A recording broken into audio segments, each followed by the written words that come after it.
Praise lord. దేవునికి స్తోత్రం. అందరూ బాగున్నారా? క్రీస్తునందు ప్రియమైన దేవుని బిడ్డలారా, దిస్ ఈజ్ రెవరెండ్ డాక్టర్ మేలింగి రత్నం. ఈ ప్రపంచ భవిష్యత్తులో యుగాంతం ఎప్పుడొచ్చును అనే సుదీర్ఘమైనటువంటి అంశంలో ప్రభు అయిన యేసుక్రీస్తు వారి రెండో రాకడను గురించి, ప్రకటన గ్రంథం గురించి సుమారు 5 రాష్ట్రాలలో, సంఘాలలో, సువార్త సభల్లో రాకడ వర్తమానాలు అందిస్తూ అనేక మందిని ప్రభు అయిన యేసుక్రీస్తు వారి రెండో రాకడ కొరకు సిద్ధపరుస్తున్నటువంటి మీ దైవజనుడిని. సుమారు 39 సంవత్సరాల నుండి నేను దేవుని సేవలో ఉన్నాను. అయితే ప్రకటన గ్రంథం అనేక సార్లు బోధించాలనుకున్నాను, కానీ బోధించలేకపోయాను. మొదలుపెట్టినప్పుడల్లా అనేక శ్రమలు, అనేక శోధనలు, ఆపదలు, ఒకసారి చేయి కూడా ఇరిగిపోయింది. అలాంటి పరిస్థితుల్లో ప్రకటన గ్రంథం మొదలుపెట్టడం, ఆపేయడం ఇలాంటివి జరుగుతూ ఉన్నాయి. కానీ గత 4 సంవత్సరాల క్రితం ప్రభువుల వారు ఉపవాస ప్రార్థనలలో నాకు దర్శనమిచ్చి, ఇప్పటి వరకు నువ్వు రక్షణ సువార్త బోధించావు, ఇప్పటి నుండి నా రాకడ సువార్తను బోధించాలని ప్రభువుల వారు చెప్పినప్పుడు, ప్రభువుల వారు మాటను బట్టి నేను రాకడ సువార్తమానాలు అందిస్తూ బయలుదేరాను.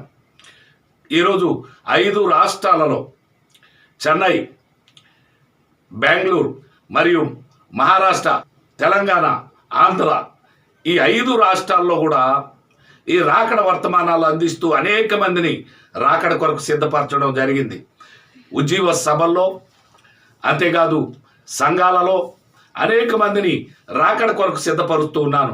ఒక విషయాన్ని మీరు గుర్తుంచుకోండి, రక్షింపబడని వారికి రక్షణ సువార్త, రక్షింపబడిన వారికి రాకడ సువార్త ఎంతో ప్రాముఖ్యమై ఉన్నది. అంత్య దినాల్లో మనం ఉన్నాం. ఆయన రాకడ అతి సమీపంగా ఉందని గుర్తుపెట్టుకోండి. ఆయన రాకడ అతి సమీపంగా ఉంది. ఎందుకంటే రాకడను గుర్చినటువంటి వర్తమానాలు బోధించేవాడిని కనుక నేను మీకు తెలియజేస్తా ఉన్నాను. ఆయన సూచనలన్నీ కూడా నెరవేరుతా ఉన్నాయి. సుమారు 90 సూచనలు ప్రభువుల వారు చెప్తే సుమారు 80 సూచనల వరకు నెరవేరింది. ఇంకా 10 కూడా త్వరగా నెరవేరుతా ఉన్నాయి.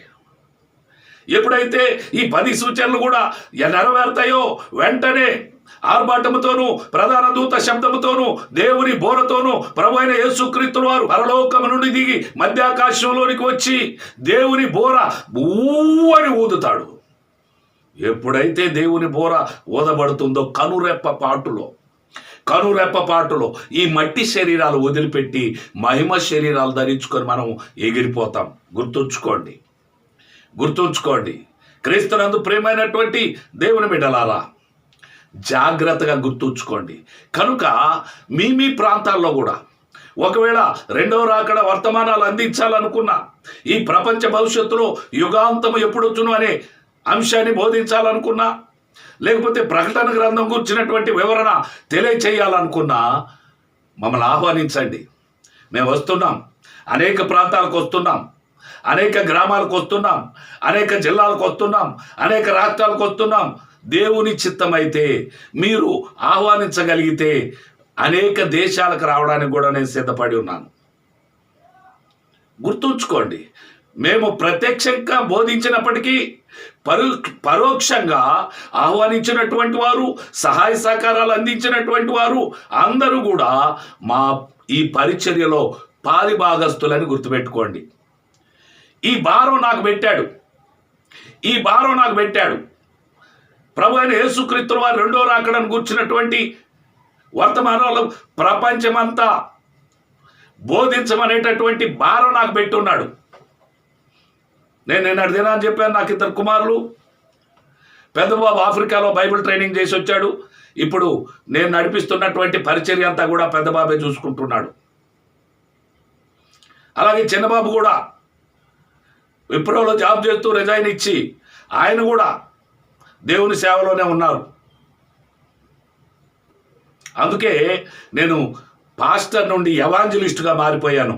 మీరు ఎప్పుడు పిలిచినా, ఎక్కడికి పిలిచినా, ఏ సమయంలో పిలిచినా నేను మీ ప్రాంతానికి రావడానికి నేను సిద్ధంగా ఉన్నాను. చాలామంది అంటున్నారు, మీరు వస్తున్నారు, బోధిస్తున్నారు, మా హృదయాలు పగిలిపోతున్నాయి, మీరు వెళ్ళిపోతున్నారు, మేము మర్చిపోతున్నాం, మళ్ళా ఒకసారి జ్ఞాపకం చేసుకోవాలంటే మా వల్ల కావడం లేదు. కనుక ఎలాగైనా మీరు లైవ్లో ఈ రెండో రాకడ వర్తమానాలు అందించమని, ప్రకటన గ్రంథం గురించి చెప్పమని అనేక మంది నన్ను అడిగి ఉన్నారు. అందును బట్టి నాకాడ సరైనటువంటి మొబైల్ లేదు. నేను ఐఫోన్ కొరకు ప్రార్థన చేస్తూ ఉన్నా. ఒక మంచి మొబైల్ కావాలి ప్రభువా, ఈ రెండో రాకడను గూర్చి, ప్రకటన గ్రంథం గూర్చి, ఈ ప్రపంచ భవిష్యత్తులో యుగాంతం ఎప్పుడొచ్చును అనే అంశాలను గూర్చి బోధించడానికి నాకు ఒక మంచి మొబైల్ కావాలి ప్రభువా, సహాయం చేయమని ప్రార్థన చేస్తూ ఉన్నాను. దేవుడు కనికరించి ఒకవేళ మంచి మొబైల్ ఇస్తే ఇంకా క్వాలిటీగా మీకు అందించడానికి నేను ప్రయత్నం చేస్తాను. అలాగే ఒక ల్యాప్టాప్ కూడా కావాలని ప్రార్థన చేస్తున్నాను. ఒకవేళ ల్యాప్టాప్ కూడా ఉంటే మంచిగా ఎడిటింగ్ చేసి మీకు అందించడానికి నేను ప్రయత్నం చేస్తాను. ఎందుకంటే అనేక మంది అడుగుతూ ఉన్నారు. అంతేకాదు, ఈ ప్రపంచ భవిష్యత్తులో యుగాంతం ఎప్పుడొచ్చును అనేటటువంటి అంశం మీద ఒక బుక్ ప్రింట్ చేపియాలనుకుంటున్నా. ప్రతి ఒక్కరికి అర్థమయ్యేలాగా, ప్రతి ఒక్క దైవ సేవకుడు వారి మందిరాల్లో బోధించుకునేలాగా ఒక బుక్ కూడా ప్రింట్ చేపియాలని తలంచుతూ ఉన్నా. ప్రభువుని అడుగుతా ఉన్నా. వీటన్నిటి కొరకు ప్రభువా స్పాన్సర్స్ కావాలి. నాకేదున్నా అది ప్రభు కొరకే అని సమర్పించుకున్నటువంటి వాడిని. నేను దేవుని సేవ కొరకు వచ్చినప్పుడు నాకేదున్నా అది ప్రభు కొరకే. నా పేరు మీద ఈ లోకంలో 1 సెంటు భూమి కూడా ఉండకూడదు. నాకంటూ ఈ లోకంలో ఏ ఆస్తిపాస్తులు ఉండకూడదు. ఒకవేళ ఉంటే దేవుని మందిరాలు ఉండాలి, ఒకవేళ ఉంటే అనాథాశ్రయాలు ఉండాలి, ఒకవేళ ఉంటే సహాయ సహకారాలు అందించడానికి షెల్టర్లు, ఆశ్రమాలు ఉండాలే కానీ నాకంటూ ఏది ఉండకూడదు అని నేను పరిచర్యకు వచ్చినప్పుడే నిర్ణయించుకున్నటువంటి వాడిని. కనుక ఎవరు 10 రూపాయలు ఇచ్చినా అది దేవుని మందిరాల కొరకే ఖర్చు పెట్టబడుతుంది. ఎందుకు చెప్తున్నానంటే, ఇప్పుడు నేను 6 చర్చిలు కట్టాను, 7వ చర్చి కడుతున్నాను. ఈ 7వ చర్చి పిల్లర్స్ వేయడానికి దేవుడు కృపనిచ్చాడు. అనేక మంది సహాయ సహకారాలు అందించారు. తర్వాత అనేక మంది గోడలు పెట్టుకోవడానికి సహాయ సహకారాలు అందించారు. కానీ స్లాబ్ కొరకు ఎదురు చూస్తూ ఉన్నా. 70 పొడుగుతోటి 30 వెడల్పుతోటి ఈ స్లాబ్ కొరకు, కరెంట్ ఎలక్ట్రీషియన్ వర్క్ కొరకు, వీటన్నిటి కొరకు సుమారు 10 లక్షలు కావాలి. దాని కొరకు కూడా ప్రార్థన చేస్తున్నా. ఇప్పటిదాకైతే కొంత సహాయం చేయగలిగిన వాళ్ళందరూ సహాయం చేశారు. కొంత పని మొదలు పెట్టుకొని పని ముగించుకుంటూ వచ్చాం. కానీ ఇప్పుడు ఒక్కసారిగా స్లాబ్ పడాలి. కొంచెం చేయడానికి లేదు. దానికి 10 లక్షలు కావాలి. దాని కొరకు కూడా ప్రార్థన చేస్తున్నా. మీరందరూ కూడా ప్రార్థన చేయండి.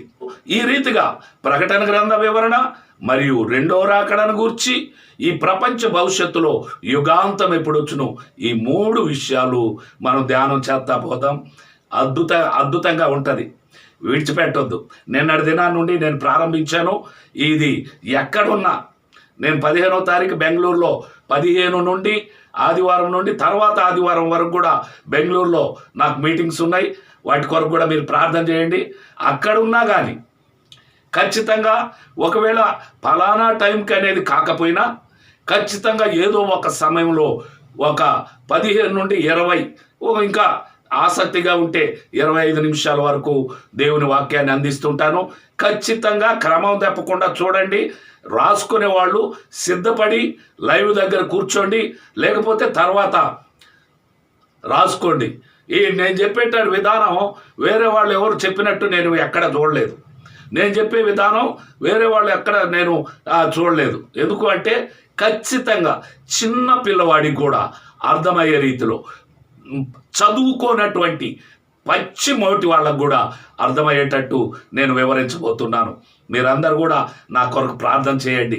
ఎందుకంటే ఈ ప్రకటన గ్రంథం మొదలుపెట్టినా, చదివినా, విన్నా, గైకొన్నా అనేకమైన ఆటంకాలు కలుగుతాయి, అనేక సమస్యలు కలుగుతాయి, అనేక శోధనలు కలుగుతాయి.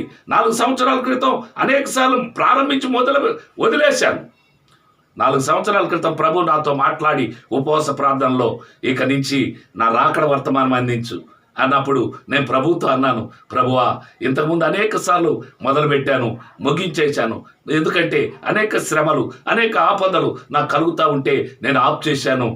ఇప్పుడు మళ్ళా మొదలు పెట్టమంటున్నావు ఎలా ప్రభువా అని ప్రభువుని అడిగినప్పుడు ప్రభు నాతో చెప్పాడు, నేను నీకు తోడుగా ఉంటా. నువ్వు ఎక్కడికి వెళితే అక్కడికి నేను వస్తా. నువ్వు కాదు, నేను నీలో ఉండి నేను మాట్లాడతా అని చెప్పి ప్రభు నన్ను ధైర్యపరిచి నడిపించాడు. ఈ రీతిగా సుమారు 4-5 సంవత్సరాల నుండి విరామం లేకుండా ఈ ప్రకటన గ్రంథం 2వ రాకడ గురించి బోధిస్తూ ఉన్నాను. దేవునికి స్తోత్రం చెప్పండి. కనుక ఈరోజు ప్రకటన గ్రంథ వివరణ కొంతవరకు నేను మీకు జ్ఞాపకం చేయాలని తలంచుతూ ఉన్నాను.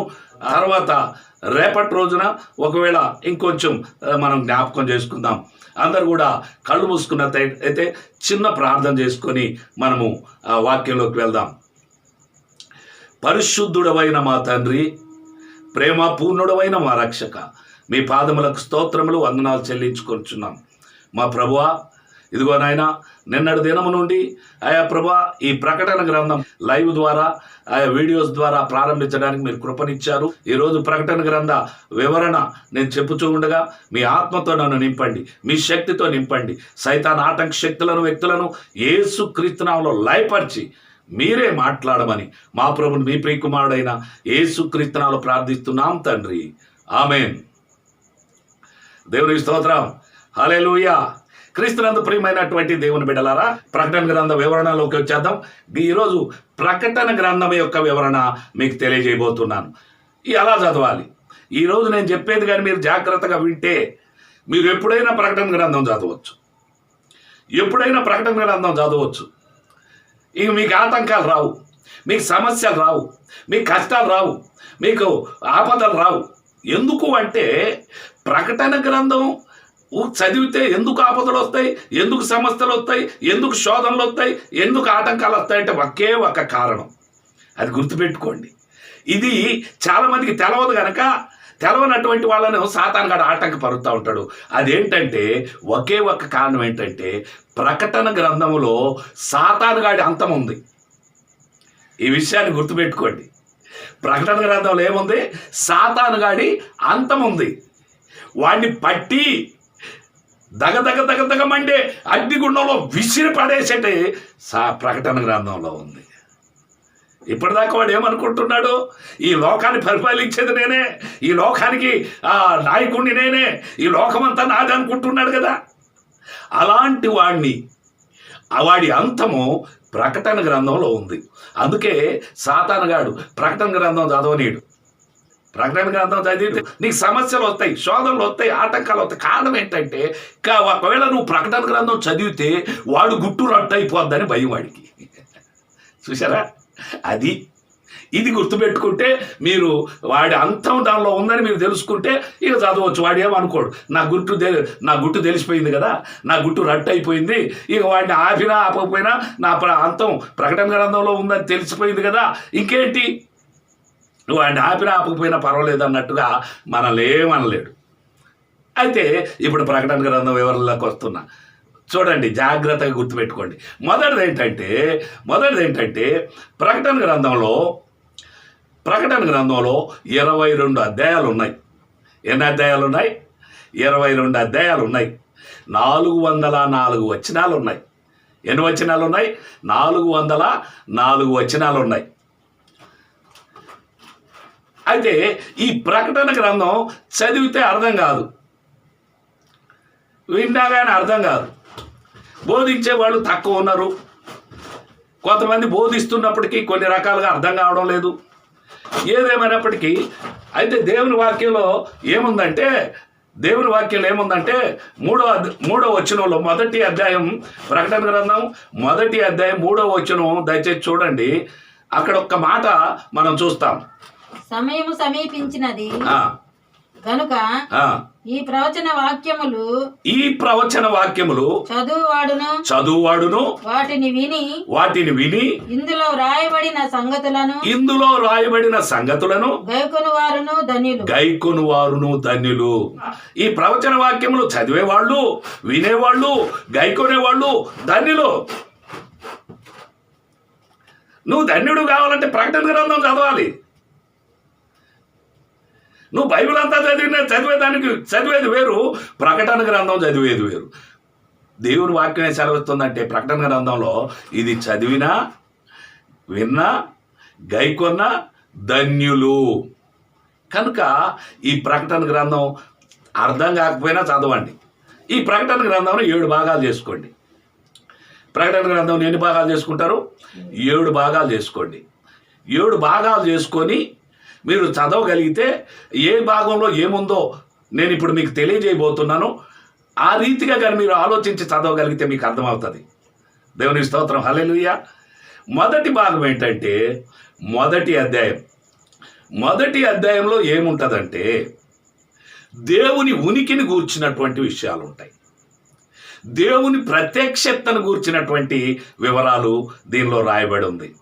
మొదటి అధ్యాయంలో దేవుని ఉనికిని గూర్చి, దేవుని ప్రత్యక్షతను గూర్చినటువంటి వివరాలు దీనిలో ఉన్నాయి. చాలా జాగ్రత్తగా వింటుండండి, వినేవాళ్ళు రాసుకోండి. ఈరోజు మొదటి అధ్యాయంతో పూర్తి అయిపోద్ది. మిగతా అన్నీ కూడా తక్కువ ఉంటాయి. రేపు దేవుని చిత్తమైతే రేపు లైవ్లో మనం విందాం. అంటే దేవుని ఉనికిని గురించి అంటే 8వ వచనం చూద్దాం. 8వ వచనంలో ఒక మాటను మనం జ్ఞాపకం చేసుకుందాం. అల్ఫయు ఓమేగయు నేనే వర్తమాన భూత భవిష్యత్ కాలములలో ఉండువాడను నేనే అని సర్వాధికారియు దేవుడు నాకు ప్రభువు సెలవిస్తా ఉన్నాడు. ఏమంటున్నాడు? మళ్ళీ ఒకసారి చదవండి. అల్ఫయు ఓమేగయు నేనే. వర్తమాన భూత భవిష్యత్ కాలములలో అల్ఫయు ఓమేగయు అంటే మొదటి వాడను కడపటి వాడను కూడా నేనే. అల్ఫయు ఒమేగయు నేనే.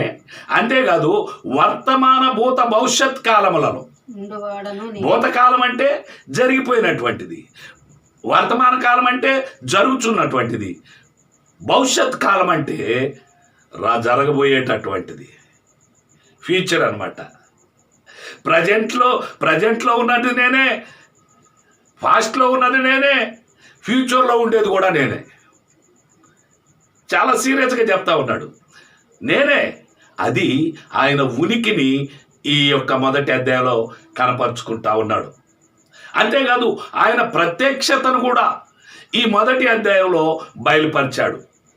ఆయన ప్రత్యక్షత, ఆయన ఎలా ఉంటాడు, యేసు ప్రభుల వారు ఎలా ఉంటాడో ఈ యొక్క మొదటి అధ్యాయంలో వివరించాడు.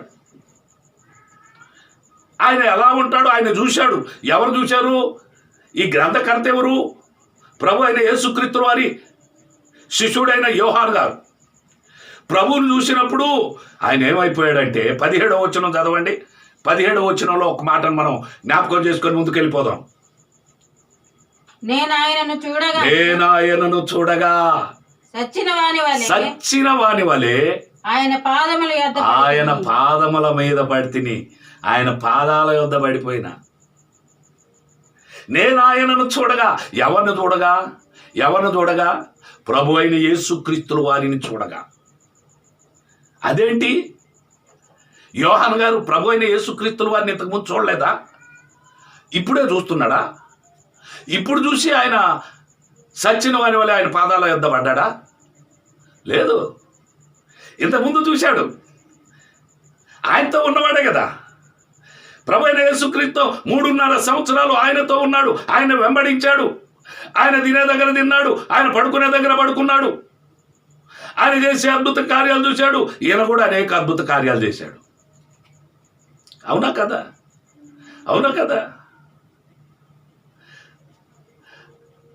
అయితే ఇప్పుడు అంటాడేంటి? నేను ఆయనను చూడగా సచ్చిన వాని వలె ఆయన పాదాల మీద పడితిని. ఆయన పాదాల మీద పడిపోయాడు. ఎలా పడిపోయాడు? సచ్చిన వాని వలె. ఇంతకుముందు ఆయన చూశాడు కదా. అంటే ఇంతకుముందు చూసినటువంటి యేసయ్య కాదు, ఇప్పుడు చూసేది. ఇంతకు ముందు చూసినటువంటి ఆయన ప్రేమ కలిగినటువంటి వాడు, జాలి కలిగినటువంటి వాడు, దయ కలిగినటువంటి వాడు. మానవుల పాపముల నిమిత్తమై ఆ పరలోక వైభవాన్ని వదిలి ఈ లోకానికి వచ్చి అనేక శ్రమలు అనుభవించి చివరి రక్తపు బొట్టు వరకు ఆ కల్వరి శిలువలో చిందించి చనిపోయి సమాధి చేయబడి తిరిగి లేచినటువంటి వాడు. అందరు కొడుతుంటే కొట్టించుకున్నాడు, తిట్టుతుంటే తిట్టించుకున్నాడు. ప్రేమ కలిగినటువంటి వాడు, జాలి కలిగినటువంటి వాడు ఆయన కాదు. ఇప్పుడు యోహాను గారు చూసింది ఇంతకు ముందు చూసిన యేసయ్యను కాదు. ఇప్పుడు ఒక ప్రత్యేకమైన రీతిలో ఆయన విశ్వరూపాన్ని చూస్తా ఉన్నాడు. రేపు రాబోతున్నటువంటి రాజులకు రాజుగా, ప్రభువులకు ప్రభువుగా రాబోతున్నటువంటి యేసు ప్రభుల వారి విశ్వరూపాన్ని చూస్తున్నాడు. చూడండి విశ్వరూపాన్ని. 13వ వచనం నుంచి చూడండి, త్వరగా ముందుకెళ్ళిపోదాం. తిరుగుగా 7 సువర్ణ దీప స్తంభములను, ఆ దీప స్తంభముల మధ్యను మనుష్య కుమారుని పోలిన యొకనిని చూచి తిని ఆయన తన పాదముల మట్టుకు దిగుచున్న వస్త్రం ధరించుకొని బంగారు దట్టి కట్టుకొని ఉండెను. రొమ్మునకు బంగారు దట్టి కట్టుకొని ఉండెను. ఆయన తలయు తల వెంట్రుకలను తెల్లని ఉన్నిని పోలినవై హిమమంత ధవళముగా ఉండెను. ఆయన నేత్రములు అగ్నిజ్వాలల వలె. ఇంతకు ముందు నేత్రాలు కాదండి, ఇంతకు ముందు నేత్రాలు. మీరు చూడండి, ఒకవేళ ఆయన ఫోటో ఎక్కడైనా కనిపిస్తే చూడండి, యేసుప్రభు ఫోటో కాదు. ఫోటో కాడకు పోయి దేవుడా దేవుడా దేవుడా అని దండం పెట్టొద్దు. నీళ్ళల్లో వాక్యాలు పెట్టుకుంటే మంచిది. యేసుప్రభు ఫోటో ఒకవేళ మేము క్రిస్టియన్స్ అని యేసుప్రభు ఫోటో కానీ సిలువ కానీ పెట్టుకుంటే పర్వాలేదు, పెట్టుకోవద్దని నేనేమన్నాను. దానికాడకు పోయి దేవుడా దేవుడా అనొద్దు. కనుక యేసుప్రభు ఆ కళ్ళు చూడండి, ఆ ఫోటోలో కళ్ళు చూడండి, ప్రేమ కలిగినటువంటి కళ్ళు. ఆ కళ్ళు చూస్తేనే ఆయనలో ఎంతో జాలి, ఎంతో ప్రేమ కనిపిస్తుంది. ఇప్పుడు వచ్చే ఆయన అట్టట ఆయన కాదండి. నువ్వు అనుకుంటున్నావేమో ఈ రెండవ రాకడ వర్తమానాలే అయిపోయే లోపల నువ్వు రక్షింపబడతావా లేకపోతే నరకాలే పోతావా తెలుసుకునేటటువంటి వర్తమానాలు ఇవి. జాగ్రత్తగా వినండి. ఇప్పుడు వచ్చే ఆయన జాలి కలిగినటువంటి, ప్రేమ కలిగినటువంటి కళ్ళు కలిగిన ఆయన కాదు. ఆయన అనుకుంటున్నారేమో, ఆయన కాదు. ఇప్పుడు వచ్చే ఆయన కళ్ళు ఎలా ఉన్నాయంట? అగ్ని జ్వాలల్లాగా మండుతా ఉన్నాయంట. దగ మండుతా ఉన్నాయంట. కళ్ళల్లో నుండి నిప్పొస్తుంది. అలాంటి యేసయ్యను చూస్తా ఉన్నాడు. తర్వాత చూడండి, ఆయన పాదములు కొలిమిలో పుటం వేయబడి మెరయుచున్న అపరంజితో సమానంగా ఉన్నాయంట. ఆయన పాదాలు ఎలా ఉన్నాయంట? కొలిమిలో పుటం వేయబడి మెరయిచున్న అపరంజితో సమానం. రేపు వచ్చే ఆయన మామూలుగా రావడంలే, మెత్తనైనటువంటి పాదాలు కలిగిన ఆయన కాదు. ఆ రాళ్ళల్లో ఆ చెప్పులు లేకుండా నడుస్తుంటే ముళ్ళు గుచ్చుకొని, రాళ్ళు గుచ్చుకొని, రక్తమయమైపోయి రక్తపు ముద్దగా మారిపోయినాయి ఆయన పాదాలు. ఎంతో మెత్తనైనటువంటి పాదాలు. అలాంటి పాదాలు కాదండి రేపు ప్రభువుల వారు వచ్చే ప్రభువుల వారి అలాంటి పాదాలు కాదు. కొలిమిలో పుటం వేయబడి దగదగ మెరియిచున్న అపరంజితో సమానం. అలాంటి పాదాలు కలిగినటువంటి ఆయన వస్తుండు. అందుకే యోహాన్ అంటున్నాడు, అలాంటి వ్యక్తిని చూశాడు. ఇదిగో తెల్లని ఉన్నిని పోలినటువంటి వెంట్రుకలు, నిలువు టంగి వేసుకొని, బంగారు దట్టి, దగదగా మెరియుచున్న అగ్ని జ్వాల లాంటి కళ్ళు, కొలిమిలో పుటం వేయబడి దగదగా మెరియుచున్న అపరంజితో సమానమైనటువంటి పాదాలు కలిగినటువంటి ఆయన రేపు రాబోతున్నాడు. యోహాను ఎవరిని చూశాడంటే ఆయన్ని చూశాడు. ఆయన చూసి వెంటనే ఏమైపోయాడంటే సచ్చిన వాని వలె ఆయన పాదాల మీద పడ్డాడు. ప్రభు అంటాడు, చూడండి ఆ 18వ వచనం చివరిగా మనం జ్ఞాపకం చేసుకొని ముగించుకుందాం. నేను మొదటి వాడను కడపటి వాడను జీవించువాడను మృతుడనైతిని గాని ఇదిగో యుగములు సజీవుడనై ఉన్నాను. నేను మృతుడనైతిని గాని ఇదిగో యుగములు సజీవుడనై ఉన్నాను. ప్రభువులు వారు చెప్తా ఉన్నాడు, నేను మొదటి వాడినండి, కడపటి వాడిని కూడా నేనే. మీరు అనుకుంటుండ్రు అగో 2000 సంవత్సరాల క్రితం వచ్చాడు. కొంతమంది మాట్లాడే మాటలు నేను వింటున్నా. నేను లైవ్ ఇవ్వలేక, నా కాడ సరైనటువంటి మొబైల్ లేక, సరైనటువంటి ల్యాప్టాప్ కానీ దానికి సంబంధించిన ఎక్విప్మెంట్ లేక నేను లైవ్ ఇవ్వలేకపోతున్నాను. కొంతమంది మాట్లాడుతుంటే నాకు చాలా బాధ వేస్తుంటుంది. చెక్క మీద 3 వెహికల్ కొట్టించుకున్నా అని చెప్పి ఆయన ఓడబిక్కోలేకపోయాడు అని చెప్పి. నేను మొదటి వాడిని, కడపటి వాడిని కూడా. నేను 2000 సంవత్సరాల క్రితం వచ్చిన వాడిని కాదు, ఆది నుంచి ఉన్నటువంటి వాడిని, ఆదిలో ఉన్నటువంటి వాడిని. రేపు అంతంలో లాస్ట్ ఫైనల్ జడ్జిమెంట్ అప్పుడు కూడా నేనే ఉండేది. ఆది అంతం నేనే, మృతుడని అయ్యాను కానీ ఇదిగో యుగ యుగాలు సజీవుడనే. మృతుడని అయ్యాను కానీ నేను యుగ యుగాలు సజీవుడనే. క్రీస్తునందు ప్రియమైన దేవుని బిడ్డలారా, ప్రభు నీతో మాట్లాడుతున్నాడు. నువ్వు ఎలాంటి స్థితిలో ఉన్నా, ఎలాంటి పరిస్థితిలో ఉన్నా, ఈరోజు నిన్ను నువ్వు పరీక్షించుకో. ఆయన రాకడ అతి సమీపంగా ఉంది. ఆయన రాకడ అతి సమీపంగా ఉంది. ఆయన రాజులకు రాజుగా, ప్రభువులకు ప్రభువుగా రాబోతున్నాడు. ఆయన ఉనికిని గూర్చి ఈ మొట్టమొదటి అధ్యాయంలో మనం చూస్తాం. ఆయన ప్రత్యక్షతను ఈ మొట్టమొదటి అధ్యాయంలో మనం చూస్తాం. దేవునికి స్తోత్రం చెప్పండి. హల్లెలూయా, హల్లెలూయా, హల్లెలూయా.